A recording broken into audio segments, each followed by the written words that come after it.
یہ ہمارے معاشرے کے اندر چیز بہت عام ہو گئی ہے کہ نوافل کی نماز جو ہے نا، خاص طور سے عشاء کے بعد کی نفل تو وہ لوگ بیٹھ کر ہی پڑھتے ہیں.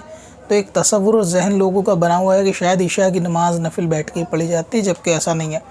نفل نماز بیٹھ کر پڑھنا جائز ہے، لیکن بہتر اس کو بھی یہ ہے کہ کھڑے ہو کے پڑھا جائے، کیونکہ بے وجہ اگر بیٹھ کے نفل نماز پڑھی جائے گی تو اس کا ثواب جو ہے کھڑے ہو کے پڑھی گئی نماز کے نصف ہوگا، آدھا ہوگا. تو بہتر یہ ہے کہ اس کو کھڑے ہو کے پڑھا جائے. لیکن اگر کوئی مجبوری ہے، پرابلم ہے، تو پھر اس کو بیٹھ کے پڑھنے میں حرج نہیں، اور اس کے ثواب میں بھی اس وقت کوئی کمی نہیں آئے گی. لیکن بے وجہ یہ تصور رکھنا کہ شاید نفل بیٹھ کے پڑھے جاتے ہیں، یہ خیالی باطل اور غلط ہے. یہ تصور دل سے نکال دینا چاہیے، ذہن سے.